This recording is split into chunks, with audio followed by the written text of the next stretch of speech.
Hi, folks. Welcome in. We're going to give this just a couple of minutes so everyone can join, get ready to participate, and filter on in. But we appreciate you taking time out of whatever time of the day it is for you all. I'm over in California, so we're getting to early evening and hoping for a spring storm to kick up tonight. So, all good and cloudy in these skies over here.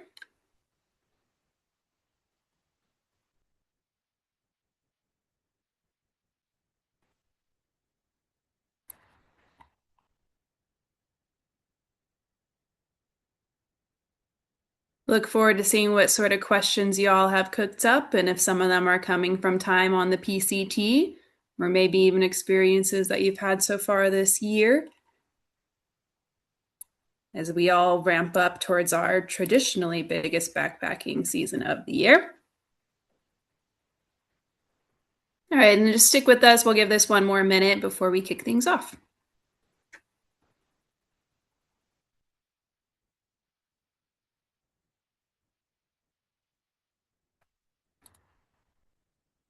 All right, I'm going to roll us into some brief introductions before we get into the main content of this webinar. So starting with my own, my name's Alyssa Brush. I am PCTA's Southern Sierra Regional Manager, and I base just outside of Yosemite National Park, where I've been very fortunate to spend most of my career. I operate as part of PCTA's Trail Operations Department, and that involves not only maintenance of the PCT and the surrounding access trails and corridor, but also management. And in that aspect of our work, we have really close working partnerships with the both federal and state agencies that our different regions pass through, and that includes the wilderness managers in those areas. So we like to collaborate with them both on productive prevention and education, as well as incident reporting, and that includes interactions with bears, as I'm sure some of you know does happen throughout a lot of the PCT. We have elements of education that we include and interpretation in various programs in trail operations, like the Crest Runners, who are currently down at the southern terminus greeting hikers. And ultimately, we're here this evening so we can all get together before that hiking and camping season really ramps up, at least if you're in North America and similar areas like the Sierra Nevada, and discuss what it means for those bear and recreationist overlaps to increase throughout the year. And ultimately, we're just looking to share another tool to become not just a user of the trail or campgrounds or whatever landscapes you're in, but a steward of the lands and habitats that we're passing through. So this evening's program, our bear safety and food management training, will discuss both bear and human behavior as well as best practices, and then we'll wrap up with a Q&A at the end. Please add any questions that come to mind for you into the chat, and our panelists from our staff will go ahead and review those and send them over to the host when we get to that portion of the presentation. I do want to send out a quick reminder that this webinar is being recorded, and it will go up on PCTA's YouTube channel in a few weeks' time. And now I'm going to pass it over to Grant, our guest educator from the BearVault team.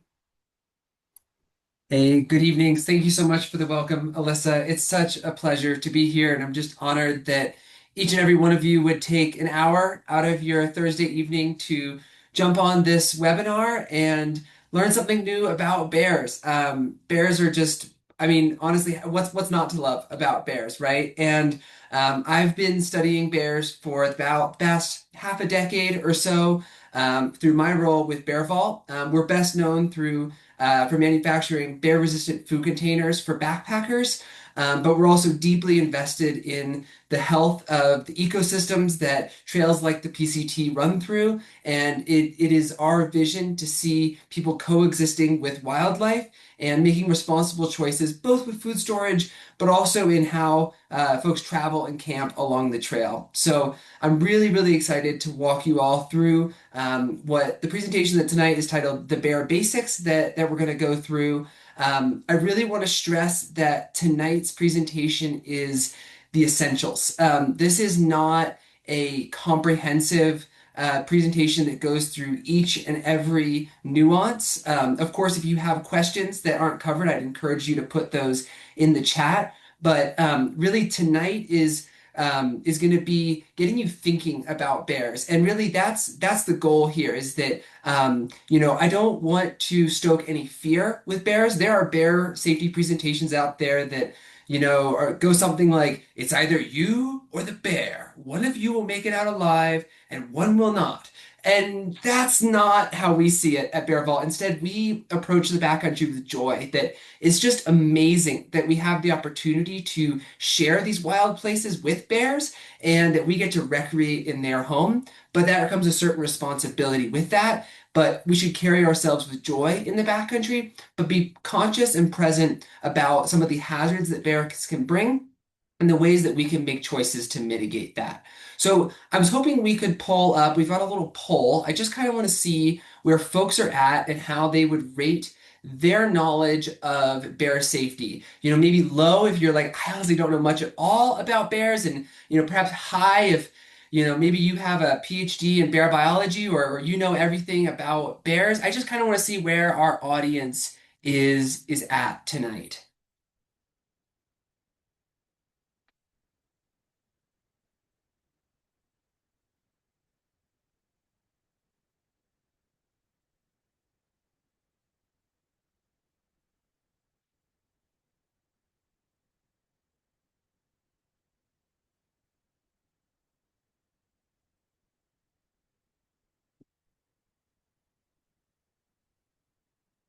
All right, let's see if those responses start to come in here and where folks are ranking their perception of where you're at with bears.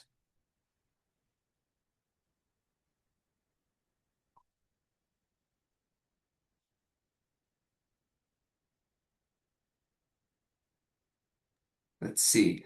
All right, perfect. Okay, so we've got a beautiful bell curve here, honestly. But we've got folks in just about everywhere. A lot of people in the middle who'd say they have pretty average. They know quite a bit about bears. Few people that are saying, "Hey, I really have an opportunity to learn here this evening," and also some folks that are saying, "I think I've got quite a bit of information on bears." I think that's awesome that we're all in a different spot here this evening. And it's really, I think it's an opportunity to an invitation to learn. No matter where you're at and how you rated yourself this evening, I think there's going to be something for you here tonight. Not every piece of information might not be new, but I think you'll come away saying, "Huh, I didn't know that. I know something else that I can pass on to someone else." And this really is, maybe an educate the educator moment where, you can come away from this webinar tonight and talk to your hiking family or the people that you hang out with and say, "Hey, look what I learned about bears, and let's make some choices to respect these wonderful animals." So I'm going to go ahead and share my screen here.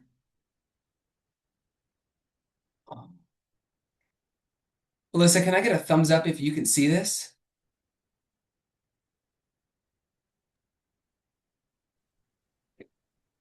Awesome. We're Wonderful. So just to recap, my name is Ben Redenbach. I work with BearVault. I'm zooming in today from beautiful Boulder, Colorado. Got the sun setting over the Rockies just outside of my window here. But love the Sierra. I've spent quite a bit of time along the Pacific Crest Trail. I've personally hiked the John Muir Trail and other sections of the PCT, and really just hope to share some of the bare basics. So here's just a brief overview of where we're going to go tonight. I got a photo of myself here carrying a BearVault in Yosemite Valley. We're going to talk about bears along the ecosystems of the Pacific Crest Trail. We're going to talk about how bears' brains and biologies are wired and ultimately how it boils down to that they love to eat. We're going to talk about best practices for hiking in bear country and camping in bear country. Talk about how that lends itself to food storage and how that's one of the most important things you can do to protect bears and set yourself up for a safe experience in the backcountry. And then we're going to talk about if you do all of the things right, if you do everything you can to avoid a negative human-bear conflict, but you find yourself in a dangerous situation with a bear, well, how do you read that? What is the bear telling you from its behavior, and how do you respond to that to ultimately make a choice that ends positively for both you and the bear? I've got a map here that gives an overview of kind of the southern half of Canada and most of the contiguous 48 here that has bear habitat. If you want to scan that QR code, if you have your mobile phone, that'll actually take you to an interactive version of this map where you can pinch, pull, follow the red line of the Pacific Crest Trail and explore. But really, the takeaway from this map is that in the gray, we have known bear habitat, and in the light gray is potential or occasional bear habitat. And then, while less relevant for the Pacific Crest Trail, in the orange color there, we have known grizzly bear habitats. We have the American black bear in gray and grizzly bears in that orangey brown color. So the key takeaway here is that the Pacific Crest Trail from mile 1 to mile 2,650 runs through bear habitat. At this time, it's exclusively black bears. There was a plan to reintroduce grizzly bears into the North Cascades ecosystem. Unfortunately, that did not come to fruition about this time last year. So that could change in the next few years. But for the time being, it is black bears. I think there's common misconceptions that especially in the southern portion of the trail along the desert that, well, this couldn't possibly be bear habitat. It's a dry desert. Well, turns out, you're following the crest, you're following the high terrain, and this is the same terrain that the bears often use to move around. And so on every mile of the Pacific Crest Trail, you shouldn't be shocked if you're seeing a bear. So let's talk about how bears think and how they have evolved. Bears are amazing, and really, they are eating machines. Their entire biology has evolved to successfully find food and to consume as much of it as possible. And they're always in the balance, basically, of the more food they eat, that improves their survival rate. And if they don't eat food, that's bad news for the bears. And so all of a bear's biology has evolved to eat. And even the things that people often could think are scary, I'll ask folks, well, what do you think the pronounced hump on the shoulder of a grizzly bear is for? And folks will say, well, that's the killing hump. Bears use that to kill things. And well, really, it's a large muscle that they use to dig in the earth, and they use those long claws on a grizzly bear also to dig up the earth and to, perhaps find roots or grubs or tear apart a log and find other morsels of food inside that. Or take, for instance, we've got a beautiful photo here of a female black bear and her cub, and they're eating some grass or some sedge there. And you see the pronounced nose on the front of the bear. Well, so you might wonder, well, why does the bear have such a large nose? Well, actually, that nose is filled with hollow structures. They're called turbinates, and those turbinates are lined with scent receptors on the inside of the nose. And it's a lot of scent receptors. So if you took my nose or your nose or anyone on this call's nose and you took all the scent receptors and laid it out flat, you would cover about a postage stamp's worth of paper with those scent receptors. Now, let's say we took an average bloodhound dog, another animal that's known for excellent sense of smell, and you took those same scent receptors and you laid it out flat. Well, you'd get about a sheet of printer paper. Well, if we took this female black bear here and we took all of those scent receptors and laid it out flat, we'd have about 4 sheets of printer paper. It's amazing. Bears' noses are just incredible, and that helps them find food.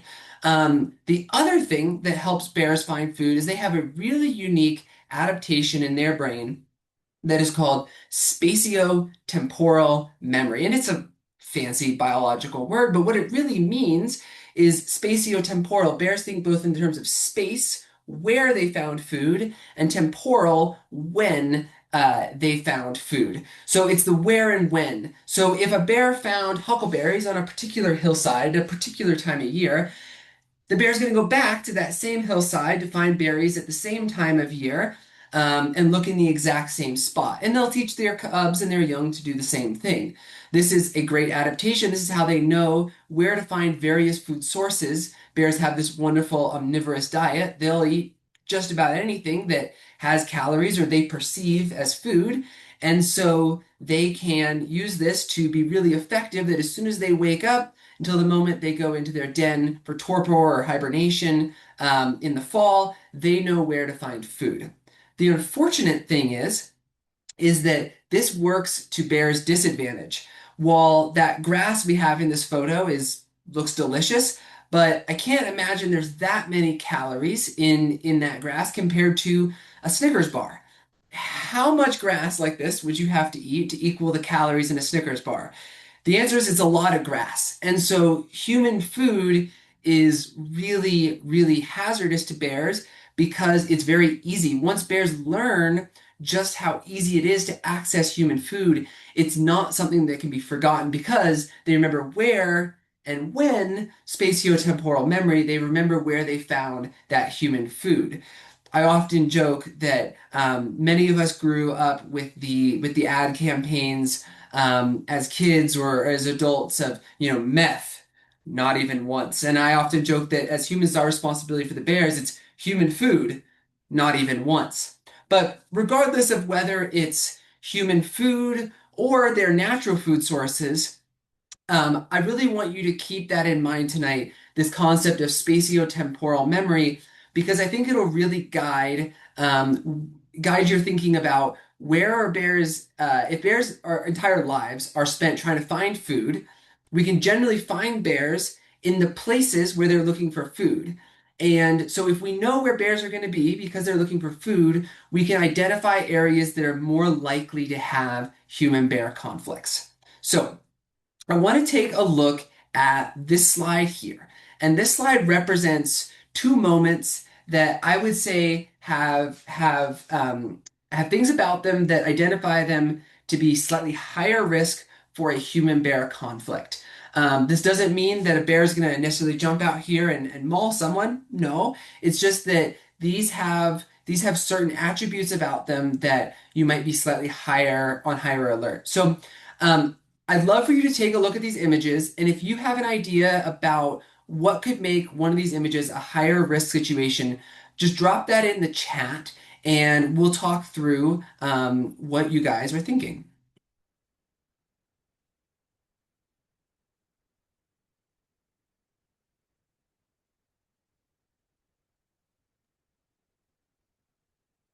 All right, Grant, we're starting to get a few chats come in for Great. observations, and our first couple are about not only seeing a dog, but potentially seeing a dog off leash. Yeah, I love that. I'm so glad that folks observed that. So something we often hear from folks is folks have a lot of confidence and they say, oh, I don't have anything to worry about. My dog is so tough and so strong, and honestly, bears won't bother me. Look, I've got this bear, and they're actually this dog, and there actually is a specific breed of dog that is specially bred to haze bears. It's called a Karelian bear dog. And they go through a level of training that's similar to a seeing eye dog or another professional service animal. And most of these dogs that are even specifically bred for this wash out of the program. And what happens is your dog thinks it's big, it's tough, and it's scary. And then no matter how good of recall you think you may have with your dog, it suddenly acts unpredictably. It runs into the bushes after this bear, and suddenly this big lumbering bear turns around and well, your dog doesn't feel so big and scary anymore when it's face to face with a black bear. And so your dog comes running back to you with its tail between its legs, and it's looking for assistance. And all of a sudden, hot on its heels, you have a very very angry or agitated black bear, and that makes for a really dangerous situation. So there's a common saying. That leashes save lives. Leashes are a fantastic way to keep a dog from first and foremost from harassing wildlife, but also from developing a really hazardous situation with a bear.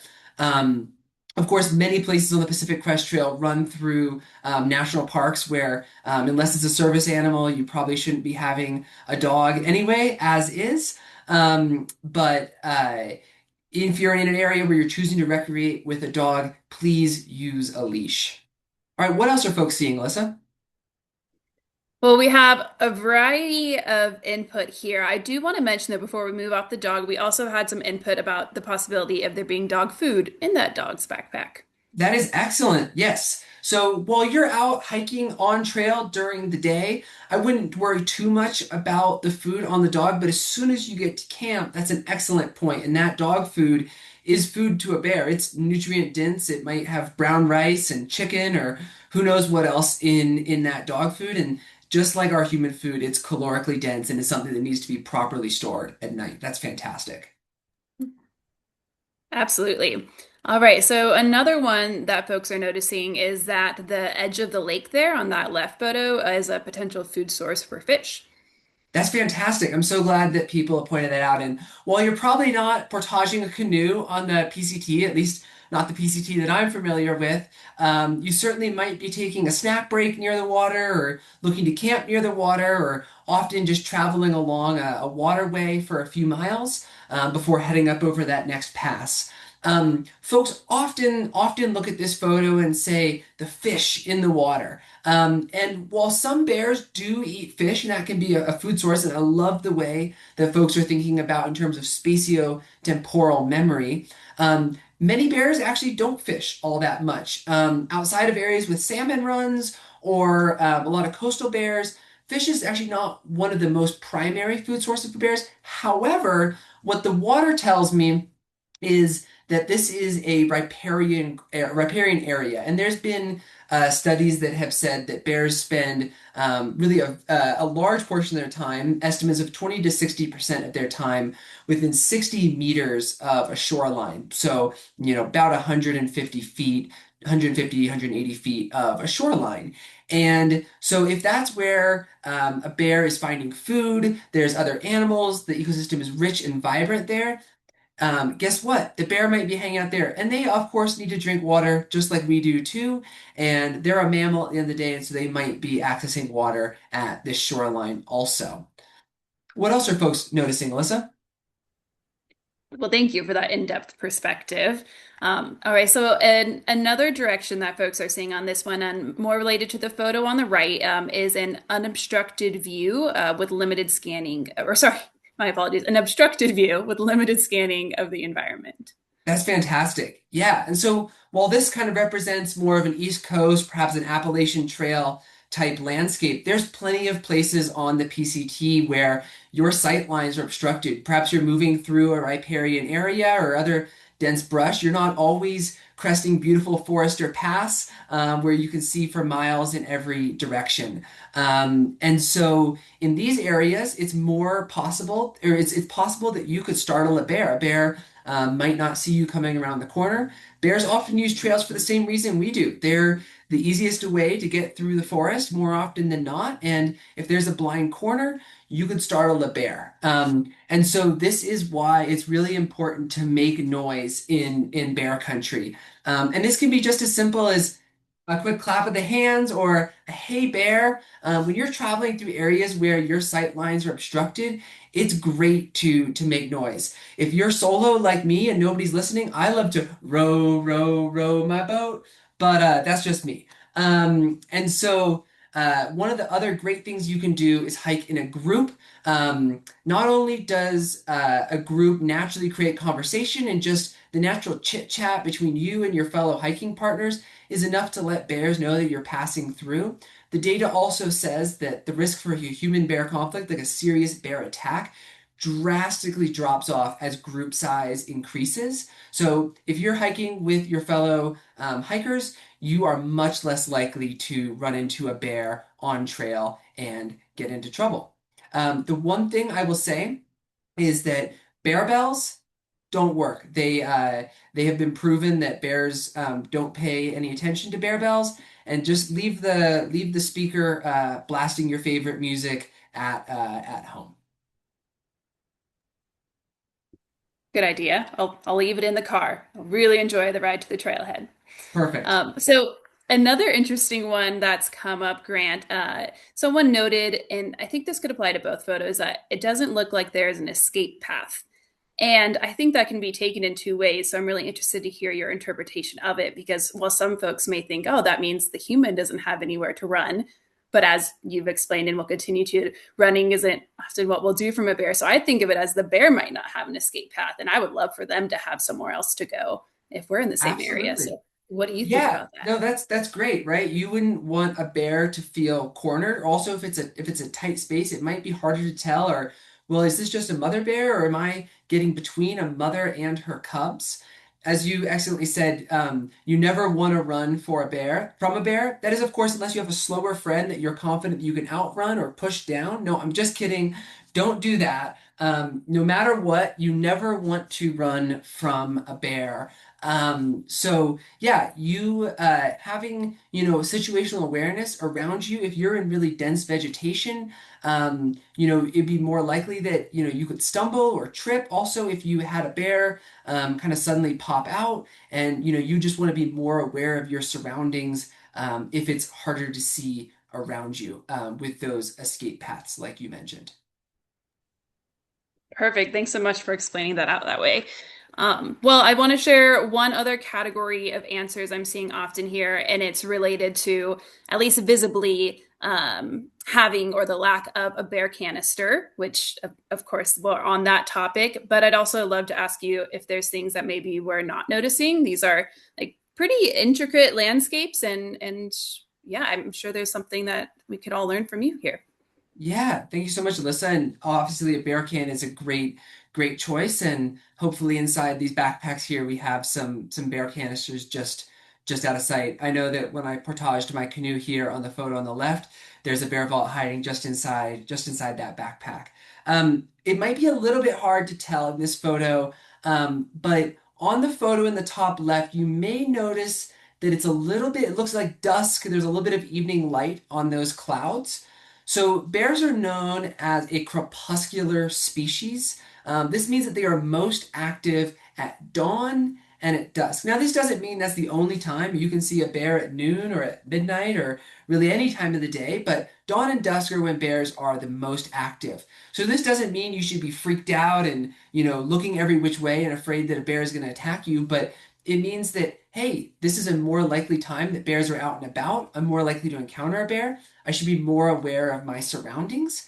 And if I'm going to cook at this time of day, I should be even have an even a more heightened sense of awareness of what's around me. The last thing I want to point out in the photo on the left is so if we think about that spatiotemporal memory, where bears have found food before and they may be looking to find food again.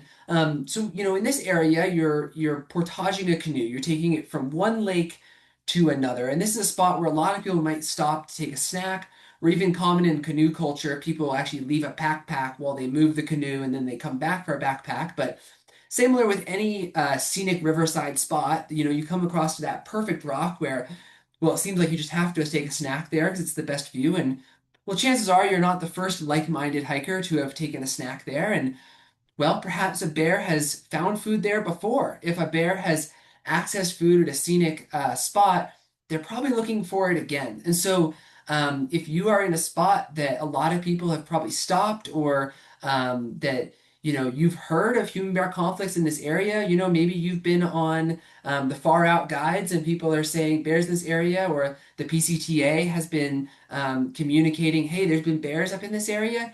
Guess what? There's probably bears in that area because they've probably been finding food and they're gonna return back to that same area again. I just want to, that are a couple things that are not represented in these photos. There's a couple things that are kind of your yellow and red flags for human bear conflict. Um, so often folks will see, like a bear paw print in the trail, which that's a really cool thing. It's a great opportunity to snap a photo and cool to see that bear's been using that trail before. If it's been actively raining and it's a trail and other people have been hiking, and so that that paw print has been left in the last few hours, well, that's a great heads up, and you should be aware that hey, I'm sharing this space with other bears. That being said, if it hasn't rained in weeks and there's a paw print that's encrusted in the mud, well, there probably was a bear here a couple weeks ago, but we already knew that we're in bear habitat and it's not necessarily cause for alarm or particularly heightened awareness. The same goes with things like bear scat. If you see a pile of bear scat, great. We know that a bear has been in this exact spot before and left some scat here.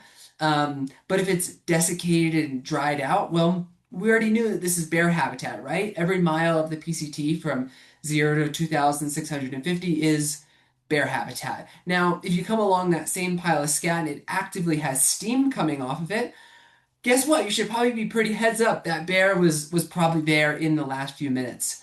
Another one that can kind of fit into that category of, it tells you that you're in bear habitat, but maybe not the most useful is claw marks on trees or trees that have been rubbed on by a bear. We know that this is bear habitat and these are things that bears do, but it's really difficult to gauge how recent that bear activity has been.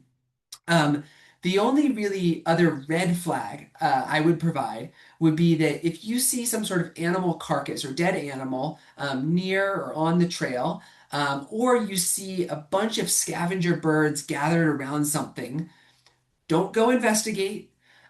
Go the other way. This is an opportunity to group up with your group, make some noise.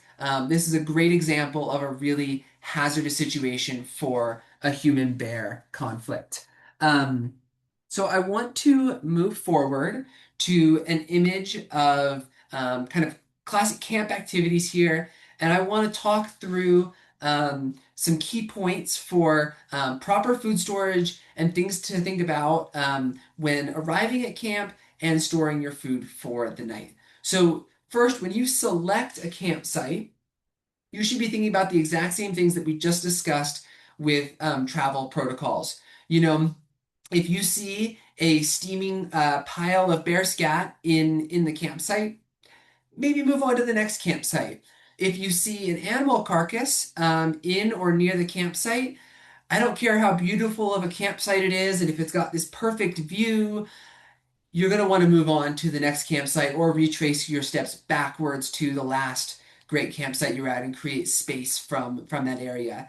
The other key red flag that I would lay out is if you come to a campsite and it looks like there's a bunch of trash that's been shredded and something got into that trash and tore it apart, that would be a sign that a bear has probably accessed human food at this campsite before, and you can bet that that bear is going to return and be looking for more human food in this campsite.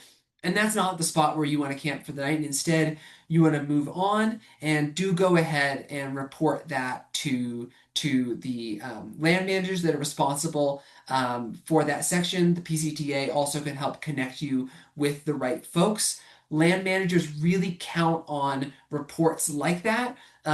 When there is evidence of food condition bears, or if you have a human bear conflict, like we'll talk about a bit later, that's of the more hazardous type, it's really helpful for land managers to know these things. People can often say, "Well, I don't want to report it. I don't want to get the bear in trouble."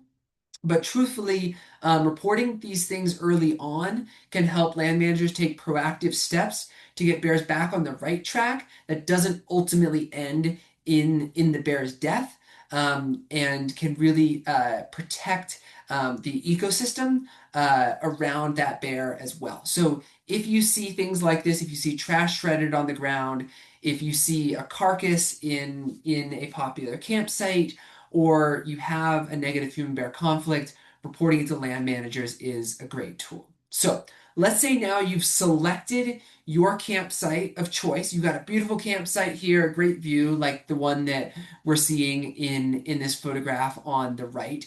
The first thing you're going to want to do when you arrive at camp is you're going to want to remove your bear canister from your backpack.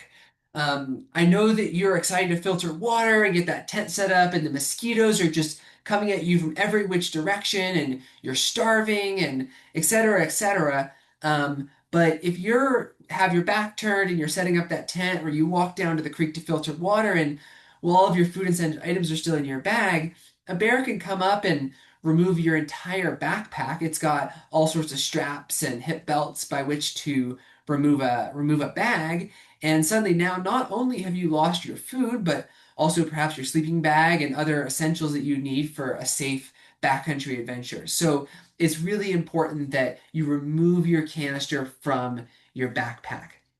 Now, as you set up your campsite, you want to be establishing a food storage triangle.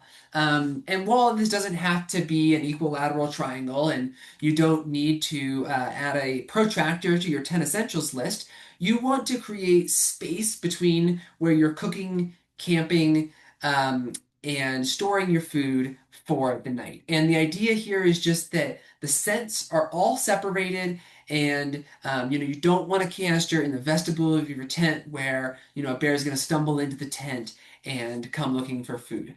Now, I'll provide an important caveat that especially in the High Sierra along the Pacific Crest Trail, there are some local nuances. So in general, outside of these areas, the rule of thumb is 70 big steps, and this is in conjunction with leave no trace. That works out to about 200 feet is the distance that you want to create between where you store your food and where you sleep and cook for the night.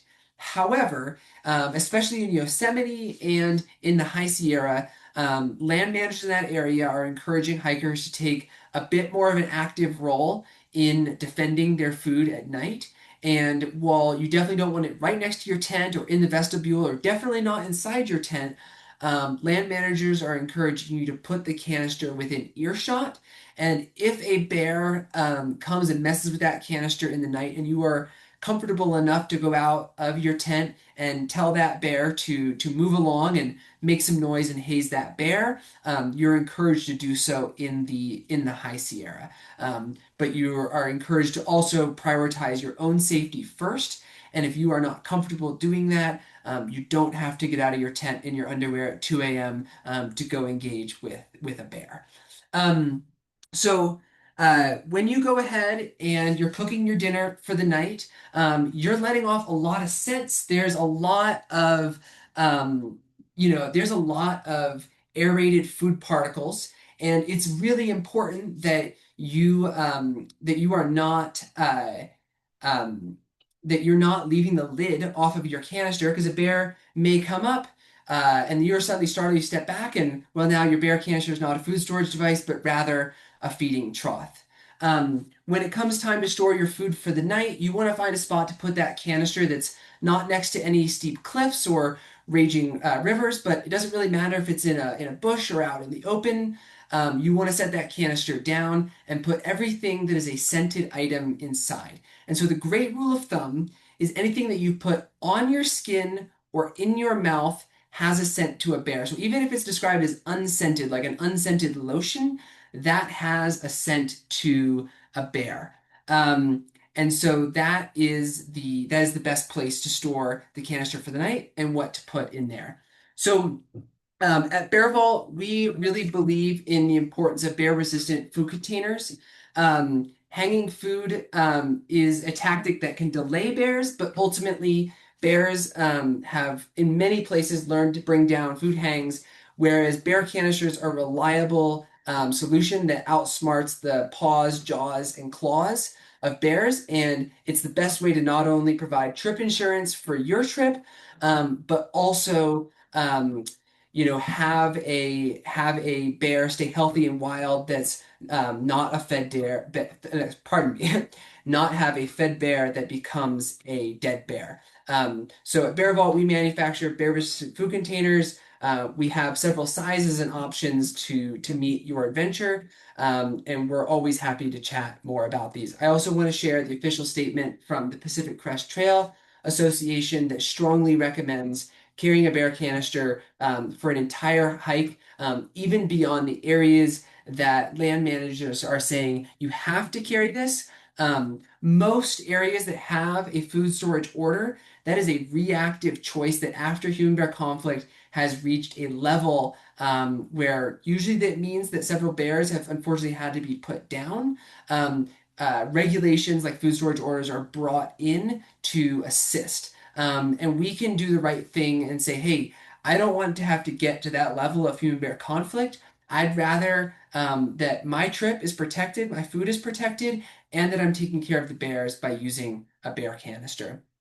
So, in the final portion of the presentation this evening, I want to talk through several examples of hazardous human-bear conflicts. We're going to talk about defensive, curious, and predatory bears. And we're not going to spend a terribly long time here because the truth is that these encounters are both pretty rare. I often joke with audiences when I teach this portion of the class that your time might be better spent taking a defensive driving course than learning how to respond to an aggressive bear. But we're here and we're going to take a look at it. And I want to stress again that these are the highlights. There is more to be studied and learn, and there are nuances to these situations. But I want to share the basics of responding to human-bear conflict.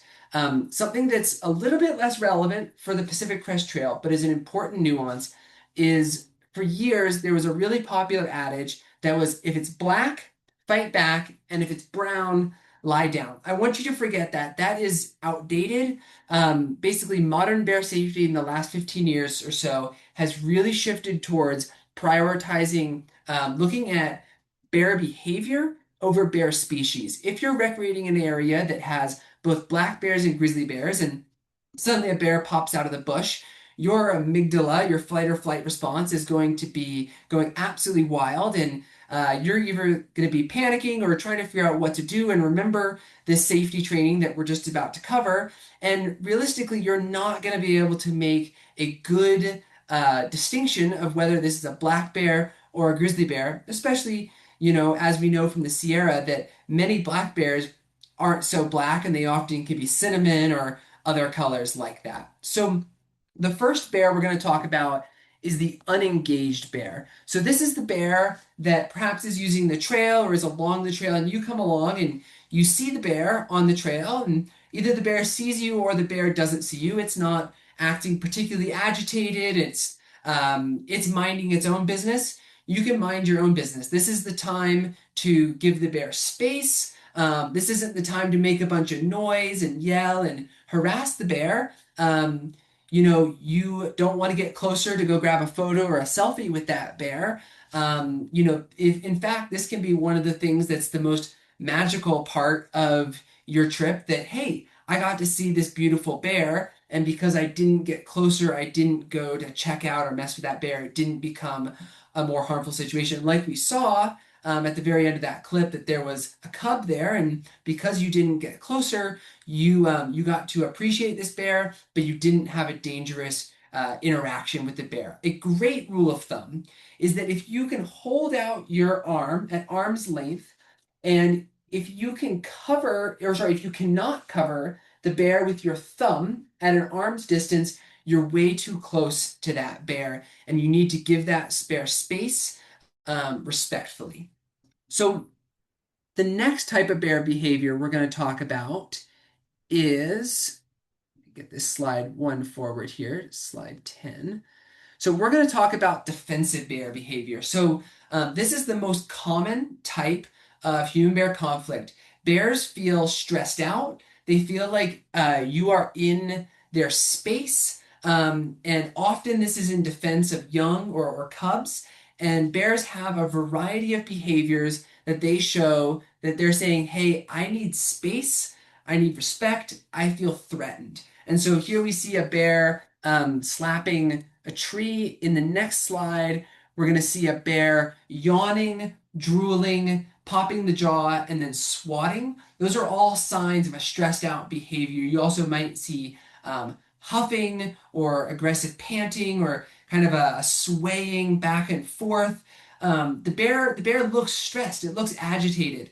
And so this is the time this is not the time to be making loud noises and clacking your hiking sticks. And remember, this bear is stressed. You don't want to add to the stress. You want to de-escalate the situation. So you want to speak in a calm but assertive voice, and you want to say to the bear, and it's I personally like to use English. It makes more sense to me. And I say, hey bear, I don't mean no harm here.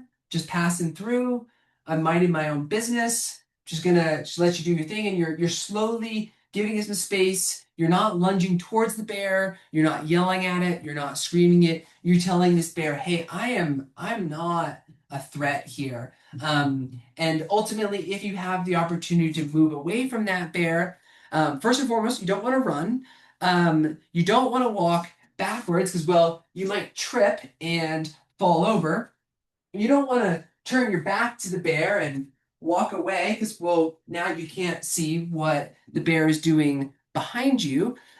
So instead, the best option is to look at the bear, but turn your body sideways and step in a sideways motion. You can see where you're going, you can see where the bear is, and you can give the bear space and create that space that's necessary to de-escalate the conflict with the bear, and ultimately the bear will leave the area, and you'll leave the area, and you can ideally take a different route, give the bear time to move along, and if that doesn't work, you can group up with other people is a great solution. And if there's absolutely no other way around, after an extended period of time, you could look into off-trail travel, but that's not primarily recommended. All right, let me get this screen back up here.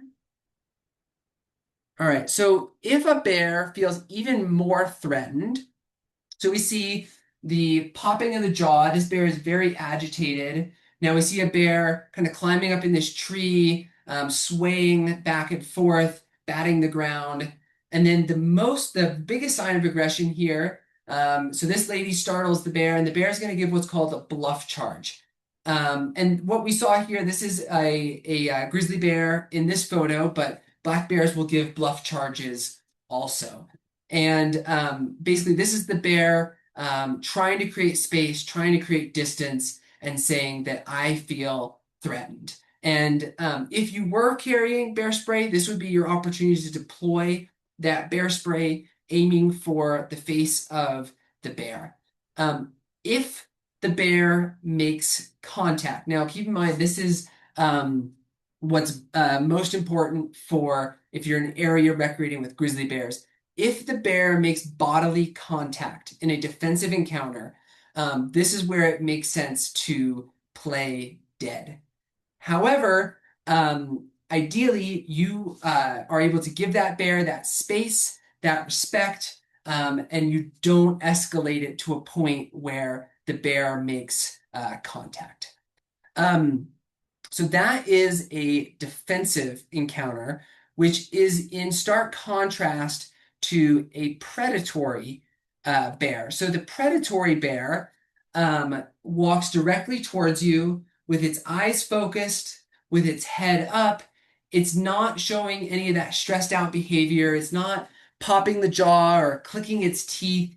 It's locked in, and this is a bear that sees you as predatory. Another example of a predatory bear would be if a bear comes into your tent at night, you can safely assume that that bear is demonstrating predatory behavior. And so with a predatory bear, it's quite the opposite of giving that bear space and de-escalating the situation. Instead, you want to fight back with any and all means available. You want to aim for the face and try to show that bear that you are not to be messed with.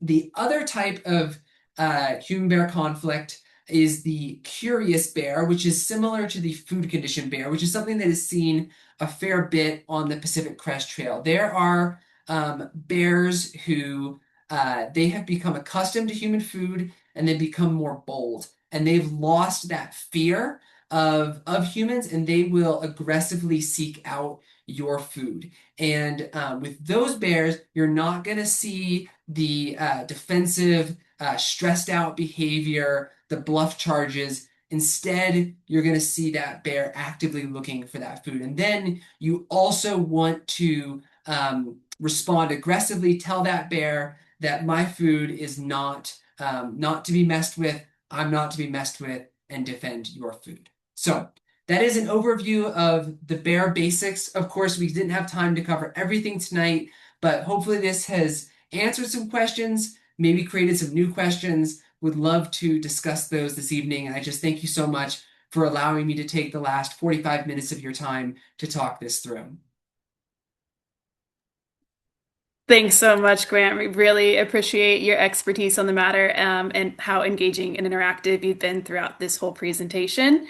Very fortunate to work with you all. Well, I'd like to spend the next, it'll be just a bit less than 10 minutes, a little more than five, going through a Q&A, if that sounds all right with you. I'm viewing our chat here, and I'd love to share some of these interesting perspectives and questions that our listeners have come up with.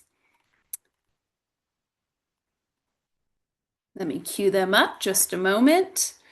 So I have a couple different versions, Grant, of if a bear becomes interested in your camp, what actions are most effective?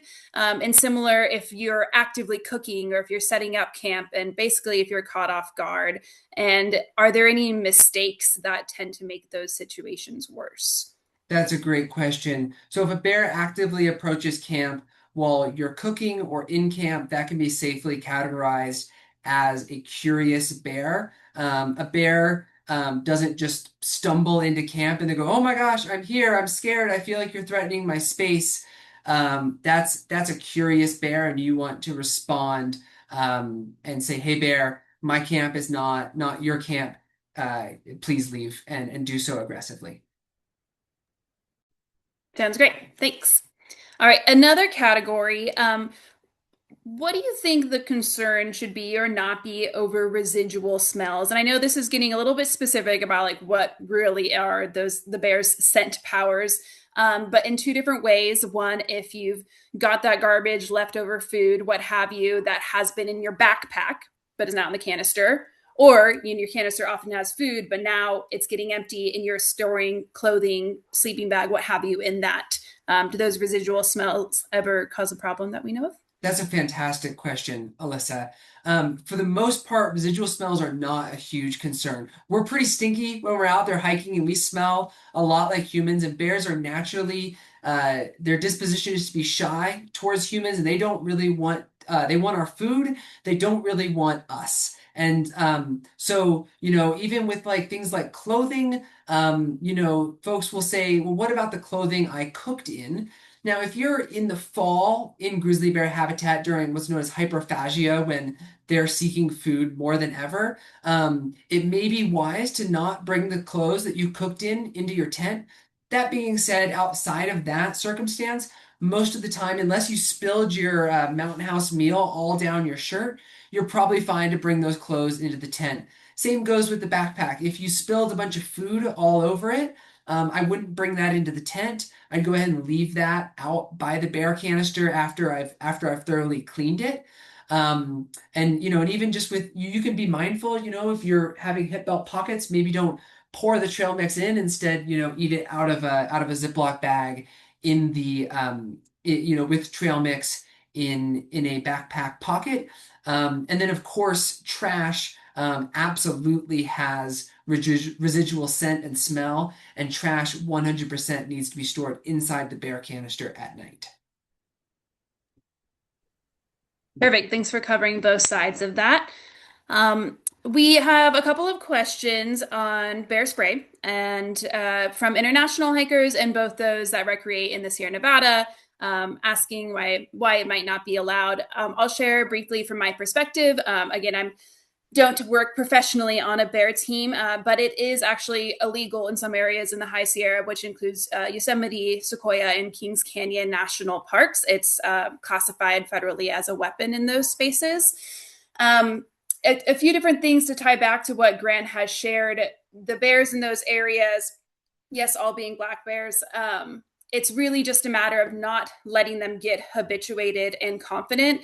But rest assured, there are experts working in the National Park Service that monitor these incidents and behavior and make sure they're taking the right steps that still continue to protect hiker and bear, which they have determined to be not having bear spray in those areas. I can share that in my time living in the park, there were a good handful of incidents where bear spray was attempted to use on a smaller animal like raccoons or squirrels, and instead injured humans in the area. So certainly it's not illegal just because humans have accidentally been injured, but that all plays into it. Grant, is there anything you'd want to share about differences of use? I wouldn't add anything to that. In other places, bear spray can be a fantastic tool, and around areas that are particularly known to be grizzly bear habitat, it's generally encouraged or even required in some areas. But along the Pacific Crest Trail, as we discussed, it is not grizzly bear habitat, and as Alyssa perfectly summed up, in the many of those parks, it's not permitted as a because it's a weapon. And as someone who's been sprayed a few times by bear spray, I can certainly attest to that it is very powerful, and I can understand why, for visitor safety, it's often not permitted. Thanks, Grant. We'll try and get just a couple more questions in here. Can you speak to or potentially do a follow-up link later, how to best carry the vault or similar canister? Absolutely. No, I love that question. Because folks often say, "Oh my gosh, this canister is huge and bulky, and how am I going to fit this in my backpack?" I first encourage you to think that your food is very heavy. Your food is the heaviest item in your pack. And so while it may seem convenient to strap a bear canister on the top of your pack here, suddenly you have the heaviest object in an area that's going to take you off balance, and that's not recommended. Ideally, the place to store your bear canister is in your pack, up along the small of your back, because that's the most comfortable place to put a heavy object. The curved side of the canister can actually help provide some frame support in these more modern packs that have limited padding and frame structure. It can actually help support your pack. I'll also mention that at BearVault we have a brand new canister called the BV1. And on certain sections of the trail, this may be an excellent option for folks. It's adjustable in size, so you can collapse it down to a smaller size to fit in your pack very comfortably, and then expand it out to the full size at night to store your food inside the canister at night. If you're curious to learn more about the BV1, we have a lot of information on our website. Thanks, Grant. Do you have any opinions or feedback you can share on two items? One, odor liners, and then also like the food storage bags similar to Ursac, or maybe if not an opinion, like a comparison on how that works in comparison to a canister. I will also share again from Sierra Nevada perspective, that's not a permitted food storage through those national parks. But back to That's Grant. a fantastic question. I'm really, really glad you asked that. So food storage bags can substantially reduce scent transmission. However, nothing is scent proof to a bear. Their noses are incredible, like we talked about. And even if you cook dinner and then you touch your canister, you touch that odor proof bag, guess what? It smells like food now. And sure, a bear may not smell it from 10 miles away, but keep in mind, bears have this spatio-temporal memory. If you're hiking along the Pacific Crest Trail, the bears know where the campsites are. And once they walk into your campsite, even let's imagine they couldn't smell that bag, they have pretty darn good eyesight. They can see that looks like something interesting and curious, and they'll go up and check it out. And if their nose is this far away, I can guarantee that they can smell it. If you're way out there in the bush in Alaska and you're in a spot that nobody's camped in the last 20 years, might not be a bad thing to add to your packing plan for an odor proof bag, but truthfully, nothing is scent proof to a bear. As for soft-sided bags like Ursacs, they come with advantages and disadvantages. They can be more flexible and pack, around other soft objects in your pack. There are a couple key disadvantages. One, basically, if a bear gets a hold of it, all of the food inside is crushed. So you have to be comfortable and prepared to hike out hungry after this happens, because all of your food will be emulsified, and basically like the sunscreen is mixed in the oatmeal, and it's all it's a big mess. There's also concerns that while bears may not get many calories, they may get the taste of the food through the bag, and that may still reinforce the food conditioning response. And finally, if a bear gets a hold of it, the rope can kind of saw a tree, and it usually will kill whatever tree the bag is tied to if a bear does engage with it. So pros and cons to those bags, and they're often quite lightweight as well as another advantage. All right, thanks again, Grant. We're getting pretty close to time here. There are a few questions I would love to address with folks. I am going to provide some follow-up contact information. I know I have some thoughts here about listening to podcasts out loud, how that might affect users' experiences, but also a bear and waiting to pass through an area on a trail where you saw a bear. Would love to follow up with you if you want to reach out to our emails that we will drop in the chat. But I am going to wrap up the Q&A there. Grant, again, thanks for info dumping. I learned something myself. Of course, I would. I wanted to remind folks that this will be available in a recording online, probably sometime in the next month on PCTA's YouTube channel. There's also going to be a BearVault canister giveaway for all of the participants currently here in this meeting. PCTA will be following up with you in your email that you registered with if you won. And generally, just a big thanks truly for all of your interest and engagement and taking this time out of your day to better understand the basics of these like incredible, beautiful mammals that we're sharing this space with. Thanks for being stewards of the landscapes that we're passing through, whether that's living in them or recreating in them. Again, I will drop the contact information for PCTA's General Information Department. I'll send over my email if you have more Sierra specific questions or ones that were already in this chat that we can have a quick follow up on. And then, Grant, would you want to do the same and go ahead and put the best information for BearVault contact whenever you Absolutely, have yeah. a moment? Ooh. Awesome. I just dropped our contact email in there. And just thank you all so much for sticking with us through the hour. Feel free to follow up with any burning questions. If you wake up at 2 a.m., say, what about this? So thank you all so much for an hour of your evening. I really appreciate it. Okay, have a great whatever time of the day it is. And yeah, we appreciate you. See y'all out on the trail. Be safe, have fun.